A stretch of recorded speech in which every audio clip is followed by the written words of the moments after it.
Come in. Welcome. I'm E.G. Marshall. Sit down. Anywhere you like. I have a small confession to make. I am crazy about ghosts, and I cannot for the life of me comprehend why anyone should be afraid of them. What, after all, what do ghosts do? They haunt, that's all. To haunt means to visit, to frequent. In short, to hang around. What's so scary about that? A hopeful lover hangs around a lot. If an inspiring lover or a wistful compatriot can hang around without inspiring fear, why not an anxious ghost? Is it really you, Paul? Yes, Melba. It is I. Oh, Paul. Don't cry, Melba. I can't help it. All right, dearest. Go ahead and cry. Oh. Paul, tell me something. What? Are you happy? Where you are? I'm really sorry you asked me that, Melba.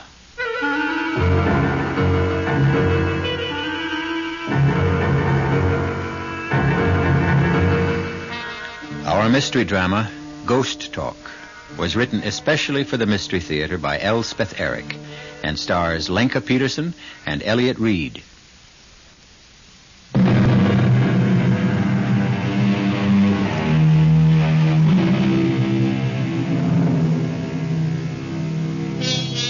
Yes, ghosts haunt places. Traditionally, they haunt large, decrepit mansions with long halls, extensive staircases, and musty attics. But these big old edifices have all disappeared from our landscape, and it is more than likely that the ghost of today has to restrict himself to one-bedroom apartments with bath, kitchenette, and dining area. Poor ghosts. Will they give up haunting altogether? Or will they do what we have done? Adjust. Melba, you have my number? Yes, Leonard. Both at home and at the office. If there's anything I can do, Melba, anything at all. I'll call you. Bless you, my dear.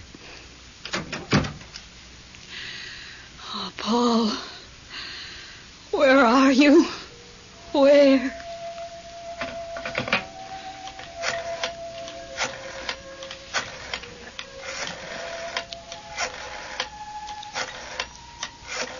Oh. Irene, it's me. They've all gone. Leonard Whipple was the last to leave. I'm all alone. No, I'm not crying. I'm trying to be brave and calm and remember everything you told me. Leonard said to call him if I needed anything, but what does that mean? I need my husband. I need Paul. Oh, no, Irene, I couldn't go to the movies. No. I'll just sit here and think about Paul. All the beautiful memories. 22 years of beautiful memories. You know, Irene, I keep thinking all the time of what you said to me after the funeral. You said Paul will never be really dead as long as he's remembered. I keep saying that over and over. Paul isn't really dead as long as he's remembered.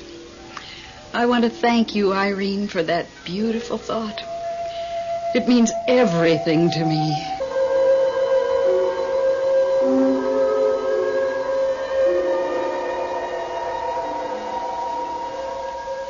Oh, Melba. Melba. How goes it, Paul? Oh, hello. It's Bruce, isn't it? I'm new here. I haven't got everybody straight yet. You never will. It doesn't matter. Yes, I am Bruce. Mind if I join you? I wish you would. You had a particularly beatific expression on your face just now as I was floating by. I was thinking of my wife. My wife, Melba. Yeah, why? Why? Well, actually, because she was thinking of me. Remembering our wedding day, I was touched. You're really very new here, aren't you? Oh, yes, very. At the start, everybody is either touched that they're remembered, apprehensive that they won't be, or furious that they're not. Melba feels that no one is really dead as long as he's remembered. Is that what you want to be? Not really dead? It sounds nice. Well, it isn't. I don't know how you can say that. Because I happen to know. From bitter personal experience. My sainted mother remembered me every day of her life after I died, till the day she died and joined me here. Since her arrival, I'm happy to say, we've exchanged precisely 6 words. A while back, she had the grace to apologize. I'm sorry, son, I didn't understand. Those were the 6 words. Sorry for what? For remembering me. What was she supposed to do? Well, forget, for goodness sakes. I wouldn't expect her to forget immediately, of course. That would be unreasonable. But as soon as possible, put me out of her mind. My life on Earth was over. I'm sure she meant well, your mother. After you're here a while, you'll realize that everybody doesn't mean well, and quite often does a lot of harm. But your mother loved you. Then why not leave me alone to enjoy myself? Why wake up in the middle of the night to remember how handsome I looked the day I graduated from dental college? So inconsiderate. Why was it inconsiderate? Because, my dear fellow, if she kept it up long enough, I'd have to stop whatever I was doing and go visit her. Visit her? How could you do that? How? Well, the way it's always done. As a ghost, of course.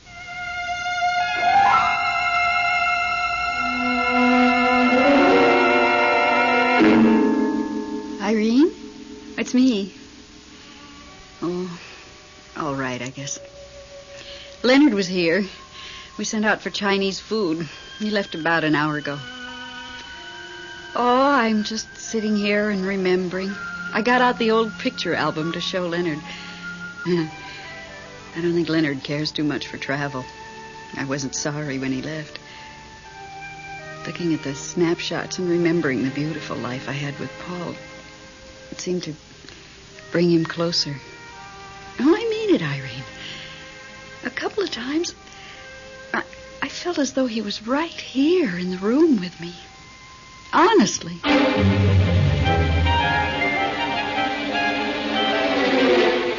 Bruce! Oh, Bruce! That you, Paul? I had a terrible time finding you. Well, now you have. I asked everybody where you were, and nobody knew, and then Salome said, oh, he's probably out strolling among the stars. That's his favorite pastime. But I had no idea how many stars there are. You still haven't any idea. Actually, neither have I, and I've been here heaven knows how long. So far, this is my favorite galaxy. But of course I haven't seen them all. Has anyone, do you think? Oh, I suppose he has. He must have seen everything. Since the beginning of time. And before that? Yes. What made you come looking for me? Something special? Bruce, I can't get a moment to myself on account of Melba. Your wife. You know what she did? She got out an old snapshot album and started looking over all the pictures we took on our vacations, birthdays, Christmases. Typical. They all do it. The worst part is she showed all these pictures to a friend of mine. Of hers. Ours. Leonard Whipple. He couldn't have cared less. She's really hanging on to you, isn't she? It's very nice of her and all that, but it's terribly exciting for me being here. Everything's so completely different.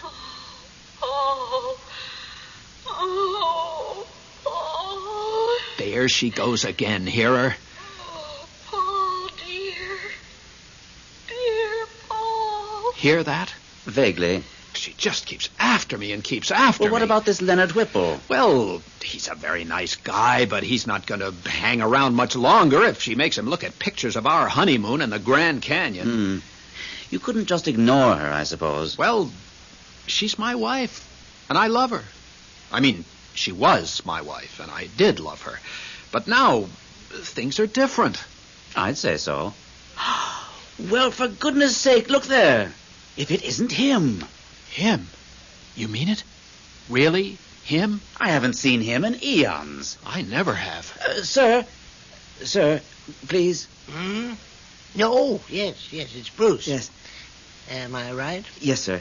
And this is Paul. He's new. I know. Hello, Paul. I'm really thrilled to meet you, sir. The galaxy is looking well, don't you think? I love this galaxy, sir. You said it out so neatly. There's one star I've been concerned about. I think it's beginning to twinkle out. Sir, as long as we were so fortunate as to run into you like this, could we have your advice about something? You know I dislike giving advice. It's for me, sir. I don't know what to do about my wife. Is she here? Oh, no. She's with the living. On Earth. Oh. And she's grieving. Well, that's to be expected. She'll stop after a while. She doesn't show any signs of stopping. I was wondering if I shouldn't, appear to her. Bruce says it's a simple procedure. Well, you could do that, of course. I never thought very highly of that ghost business, so theatrical. But if it'll make her feel better? I suppose we do owe a measure of responsibility to the living. You think I could go back for a short visit? Well, you're free to do as you like. If I were to tell you what to do, you wouldn't be free anymore, would you? Well, if you just tell me what you think. No, I really can't do that. That would be tantamount to telling you what to do because of me being who I am. You see, you think I have all the answers. Everybody thinks so. Well, I don't. There are countless things I haven't found answers to. However, like everyone else, I keep trying. Now, I really have to go to see if that poor star is feeling any pain. You'll both excuse me? He wasn't much help. Well, that's his way. Oh, dearest. Oh, there she goes again. Dearest Paul. Bruce, I'm going to turn ghost and visit her. At least you've made a decision. How do I go about it? Well, there are no hard and fast rules. Actually, not many of us do it. It's considered kind of freaky. Freaky? Look how many of us there are and how few of them.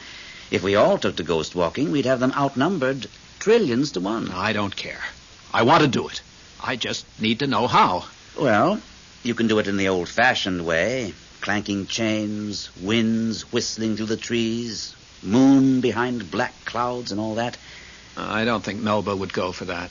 Well, then there's the crying, sobbing type of ghost. Inconsolable weeping. Since I don't feel particularly inconsolable. Well, then there's the ghost that flits through the halls, appearing and disappearing. Now you see it, now you don't. No, we don't have a hall, just a rather small foyer. Can't I just appear?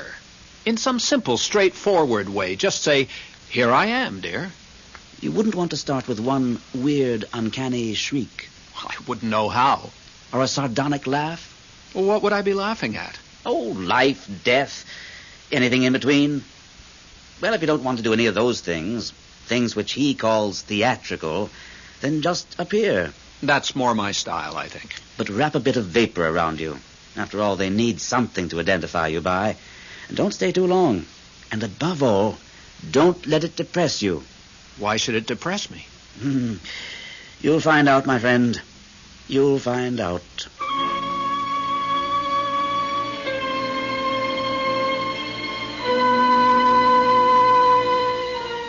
It never occurred to me that a visitation by a ghost could be depressing. Take now that well-known ghost of Hamlet's father, speaking spookily from the battlements at Elsinore. Of course, he didn't sound happy. How could he when his own brother had just killed him and promptly married his widow? He sounded angry, yes. Vengeful, yes. But depressed? No. And certainly not depressing. I'll return shortly with Act 2.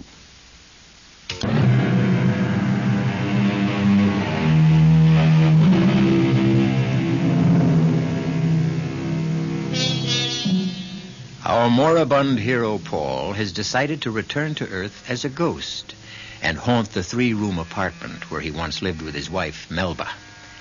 He has simply draped what remains of him in a shred of celestial vapor. And now, as he gazes through the living room window of what used to be his own 10th-floor apartment, he can scarcely be distinguished from the melting moonlight that floods the room inside.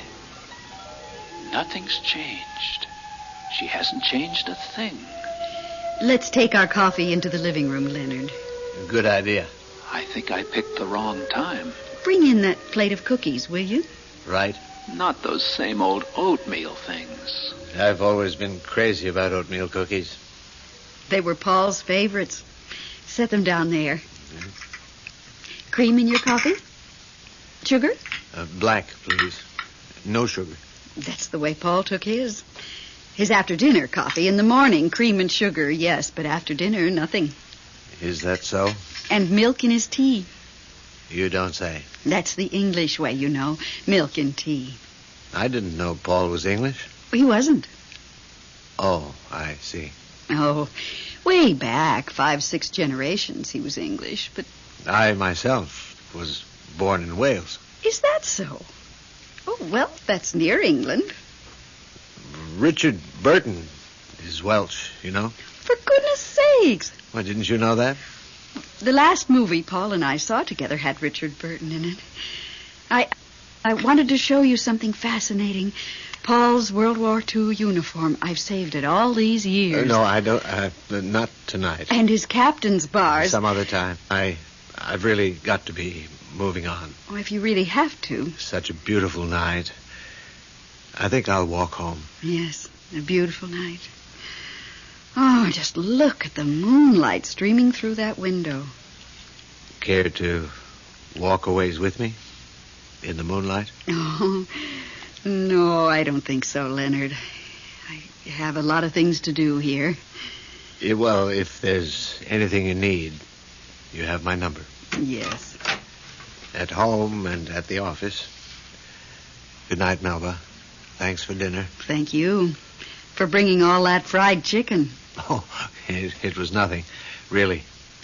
Good night. Good night, Leonard.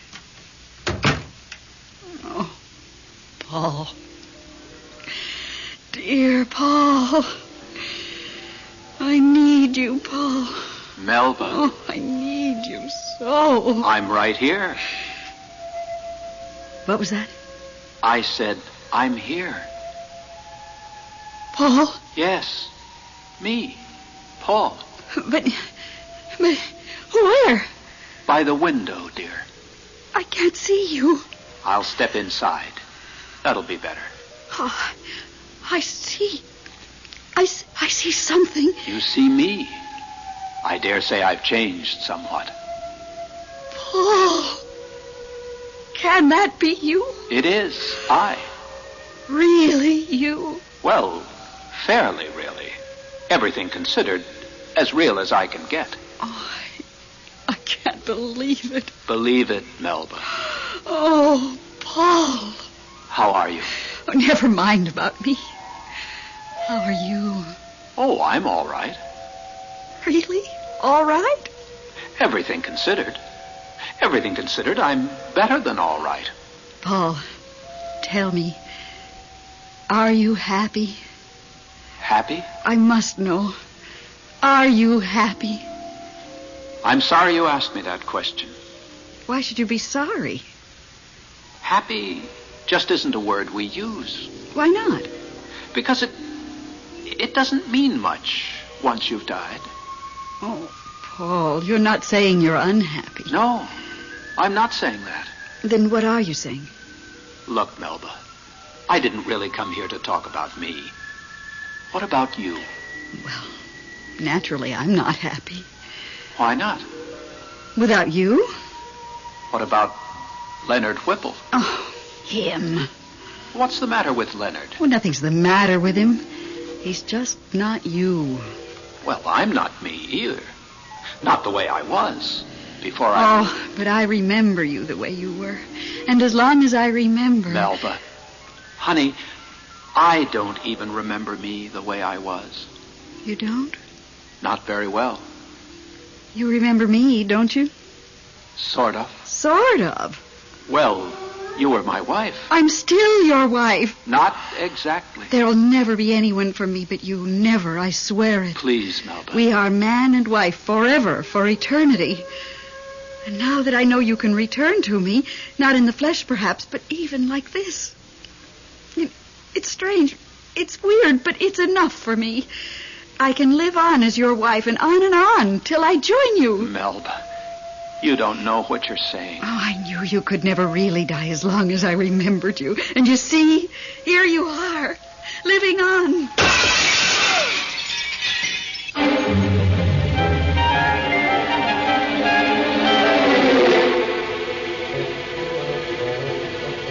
Hello, Irene. Me. Guess what? You'll never guess. Paul was here. Yes. Yes. Right here in this living room. All right, then he's ghost, whatever. Well, he looked different. Yes, sort of steamy. Kind of like a street light on a foggy night. But I knew it was Paul, all right. His voice and the things he said and the way he called me Melba, dear. Well, he didn't say too much. I asked him, was he happy? Because naturally I wanted to know, but he wouldn't say. He wouldn't say he wasn't unhappy either. Isn't that weird? He wanted to know about me. Am I happy? Isn't that sweet? And he asked about Leonard Whipple. Imagine him knowing I've been seeing Leonard off and on. Of course, I told him Leonard doesn't mean a thing to me, that there could never be anyone else for me. I said, Paul, we are man and wife for eternity. I said, you can never truly die, Paul, as long as I remember you. And then, you know what, Irene? There was this great big noise, a crash sort of. No, not like thunder, more like music, like a chord out of Beethoven or somebody. And all of a sudden, he was gone. But he'll be back. Like you said, no one is really dead as long as he's remembered.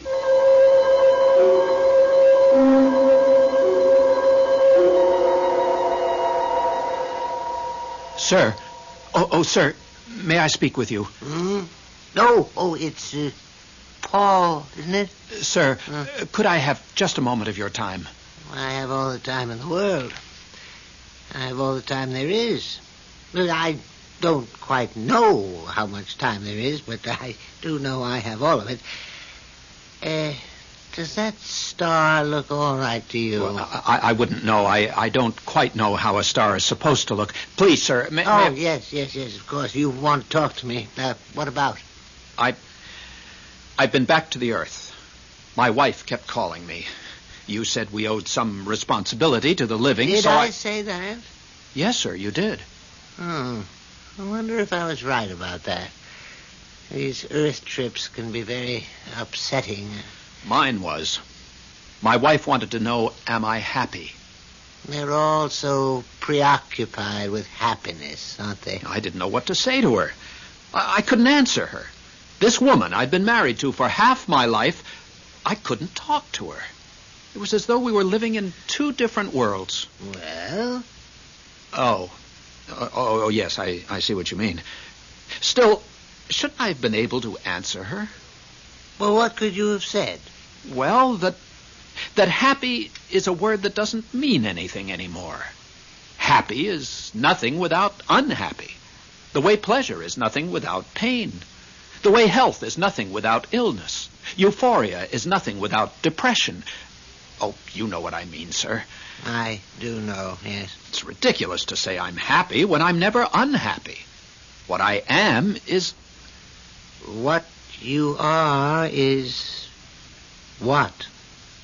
What I am is... free. Yes.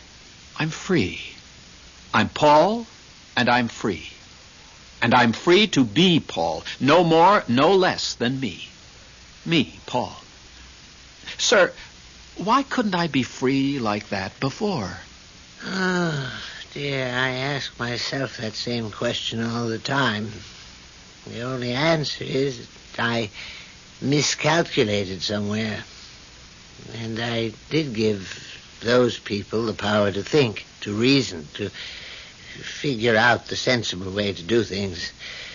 Oh, why don't they use what I gave them? Why leave everything up to me?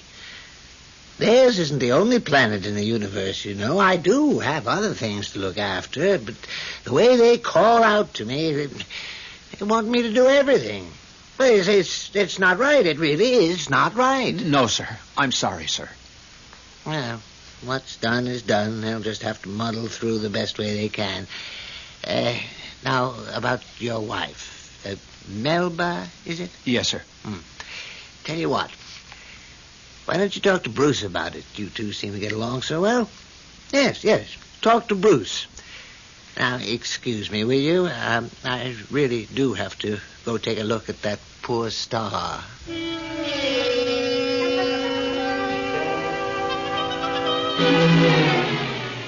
Bruce, he just wasn't any help at all. Now, you listen, Paul. Suppose you had invented the greatest machine imaginable. One that would do, practically anything you can think of. How would you like it if somebody came running to you every time a bolt got loose and asked you to tighten it? But, Bruce, Melba says she's going to go on remembering me forever.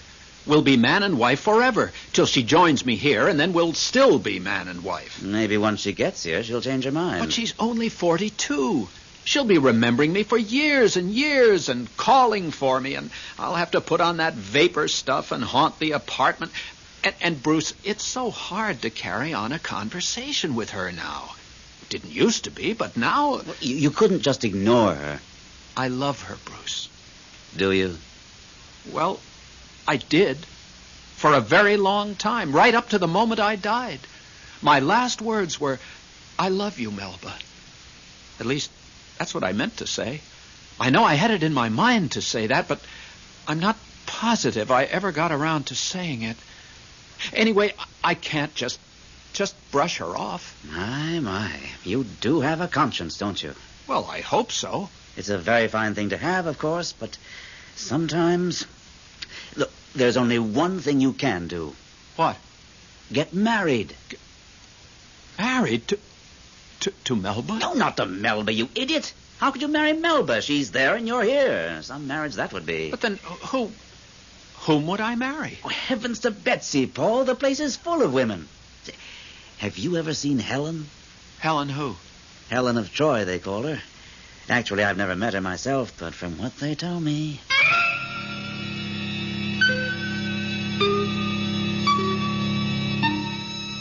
Marriages are made in heaven, so it's been said. There are those who consider this a profoundly true observation, while others think it one of the silliest statements ever made. I myself have no opinion, at least none that I care to express here. But no one, so far as I know, has ever claimed that people actually get married in heaven.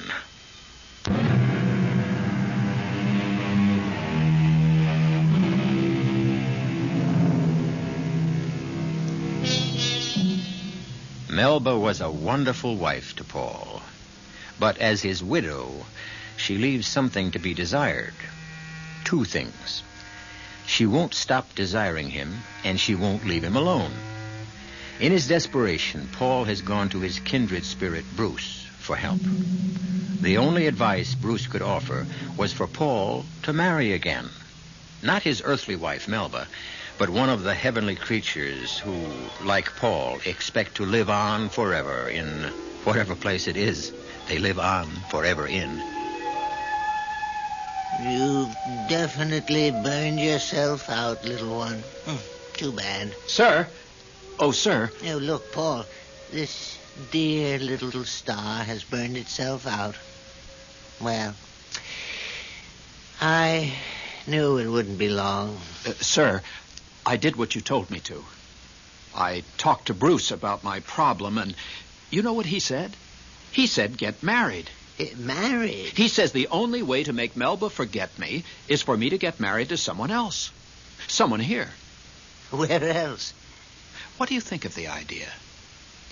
Why do you keep asking me what I think? Can't you ever think for yourself? Well, I just thought... No, you didn't. You came running to me like all the others. I'm getting tired of it. Well, if you could give me a little advice... I gave you a little advice. I said talk to Bruce. You talked to Bruce, and he told you what he thought you should do. Now, either do it or don't do it. Is it all right? Is what all right? To get married. Here. Paul, the essence of this place is perfect freedom to do as you choose. It might work out, it might not. But that's true of everything, isn't it? It's certainly true of everything I do. Do many people get married here? Well, I don't know. I do know they don't come running to me to ask, is it all right? Bruce mentioned someone called Helen. Helen of Troy? Are you asking me to pick a wife for you? Now, what else do you want me to do? Tie your shoelaces? Help you with your arithmetic? Don't you people ever grow up? I'm sorry, sir. I don't care about your being sorry. That's too easy. I care about your achieving some measure of maturity. A bit of independence, a little simple sense. Is that asking too much? Tell me, is that really asking too much? Oh, sir, Sometimes I feel like giving up on the whole human race. You're not going to cry, are you, sir? Why not? Who has better reason to cry than I have? Nobody, I guess. However, we must all carry on, mustn't we? Never give up. That's my motto. Because if I gave up... Don't say it, sir. Please, don't say it. No, I won't say it. I wouldn't be so cruel, no matter how provoked. Now, Paul, I really must go to tend to that poor little star who, believe me, needs my help more than you do.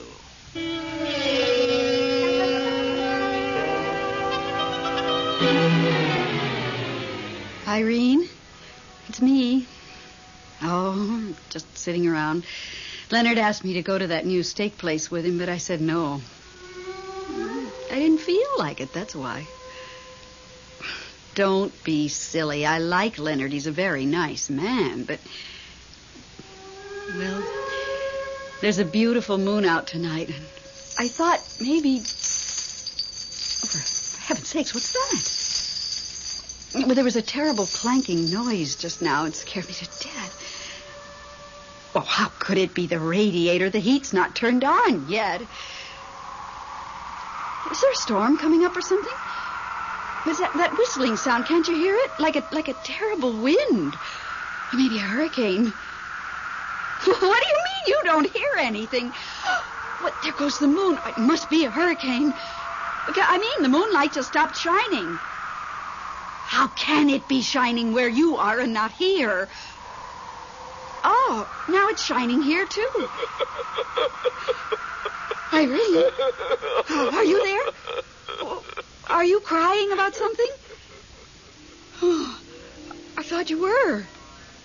For no reason, I just thought I heard... Well, I heard somebody crying. More than crying, really sobbing. Oh, my goodness. Something just ran through the room. How do I know what? It disappeared into the kitchen. Irene, there's something here in the kitchen. It's laughing, terrible laughing. It couldn't be Paul because it couldn't be. Paul doesn't behave that way. He just comes to the window and says, "Here I am, Melba dear." It couldn't be Paul. Here I am, Melba dear. He just said it. Here I am, Melba dear. Melba, I'm here. Irene, I'm going to hang up. I've got to find out if it's Paul. And if it is Paul, I've got to know why he's behaving so peculiarly. No, don't come over. You might scare him away. I mean, after all, I'm used to these things and you're not. Bye, Irene. Hello, Melba. Paul, is it you? No, it's not Paul. Oh, don't be frightened. I'm Bruce. Bruce? Who? I don't know any Bruce. I'm Paul's new friend. His best friend, actually. But why are you here? Why isn't Paul here? He couldn't make it tonight. Why not? Nothing's happened to him, has it? What could happen? Well, nothing, I suppose. Everything's already happened. Precisely. Well, then why isn't he here? I've thought about him every single day, and every time I woke up during the night. I've been over every moment of every day of every year we had together. That's just it. And I'm just about to start over at the beginning. I wouldn't do that if I were you. Why not? He's not really dead as long as I remember him. He's not really alive either, is he? Well, no, but... Melba, you're wearing him out with all this remembering. Wearing him out? Yeah, back and forth, back and forth. It's very tiring, Melba. You mean he'd rather just stay where he is? I think so. Oh, nobody wants to be dead and forgotten. Wait till it's your turn. I certainly don't want to be. Wait. You'll find out. Nobody wants to be dead and forgotten. That's because they haven't tried it yet. You mean to tell me that Paul wants to be forgotten? By me? If you think you could manage it. Forget 22 beautiful years? Oh, I couldn't. I couldn't possibly. What about having 22 more beautiful years with somebody else? Like who? Well, I've heard nice things about a certain Leonard Whipple. Leonard Whipple? I've heard he's very devoted to you. But Leonard's not Paul. I mean, Leonard could never be Paul. But he could be Leonard, couldn't he? If you'd let him. Well, Paul is the only man for me. Always was, always will be, and that is that. Oh, Melba. Why do you say, oh, Melba, like that? Because you forced me to tell you something I really have no right to tell you. What? What is it? Hardly anybody knows about it. Just me. And Paul, of course. What is it? I shouldn't repeat it. No. My lips are sealed. It's too private. Does it concern Paul? Is it about Paul? You won't mention it to a living soul? I won't mention it to anybody. What is it? Paul is getting married again. Paul is getting married again? Yes. Who to? I think her name is Helen. Is she pretty? I've never met her, but I hear she's very pretty. Young? I believe so. Oh, how could he? How could he? That's life, Melba. Life? Paul's not alive. No, but you are, Melba. Yes, I am. Make the most of it. That's my advice to you. Thank you, Bruce, for telling me what you've told me. I really appreciate it. You're quite welcome. I don't suppose Paul would ever have told me himself. Oh, eventually he would have. Maybe. Maybe not. Well, if you see him, tell him I hope he's very happy with his Helen. I'll tell him. Nice to have met you, Melba. It's very nice to have met you, too, Bruce. Are you still sitting down or standing up? I can't quite tell. Does it really matter? Well, I'd just like to, I don't know, shake your hand or something. Not necessary. Not necessary at all. I could see you to the door. No, let's just part this way. A fond adieu to you, Melba. A fond... Oh. He's gone. Just disappeared. Well, that's the way with ghosts. Oh. Who needs ghosts anyway? With all their comings and goings. And the way they talk. Who can understand them? Hello, Irene? Irene, you are absolutely not going to believe what I'm about to tell you. You simply will not believe it.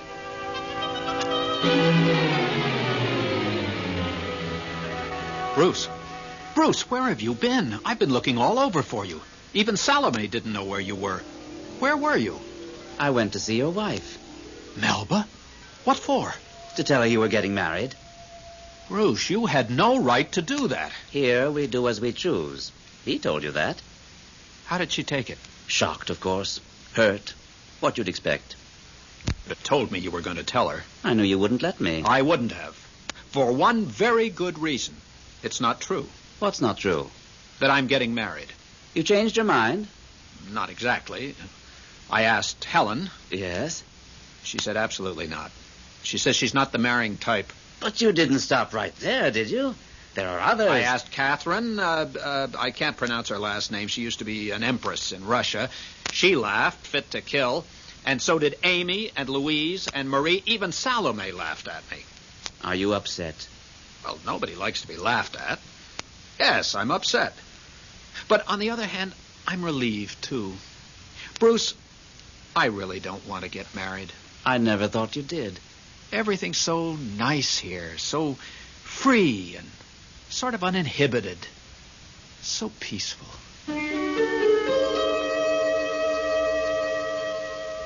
Leonard, it's Melba. You don't mind my calling you at your office, do you? Oh, that's good. How was the new steak place? You didn't go? On account of me, you didn't go? Well, I must say, Leonard, I spent the evening doing various things. Things that really needed to be done. Like, I got all Paul's clothes together and packed them in boxes. Tomorrow I'll send them to some deserving charity.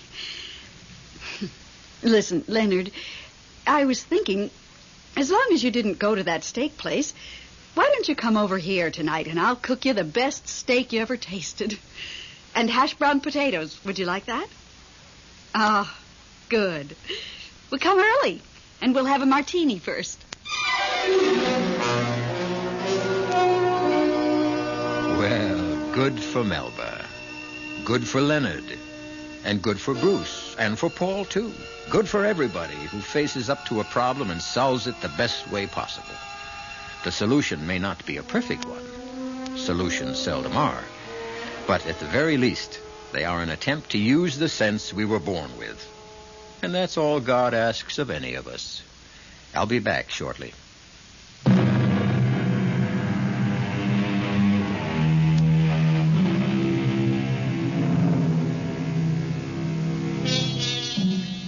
You do realize, don't you, that the story I've just brought you was all pure fantasy. I don't know any more than you do what happens to us once we have resigned this terrestrial life, and you know as little as I do. Unless, of course, you are a ghost. Oh, if you are, I wish you'd get in touch with me. I have gobs and gobs of things I'm dying to ask you, well, for one thing, are you happy? Our cast included Lenka Peterson, Elliot Reed, Robert Dryden, and Gordon Gould. The entire production was under the direction of Hyman Brown. This is E.G. Marshall inviting you to return to our Mystery Theater for another adventure in the macabre. Until next time, pleasant dreams.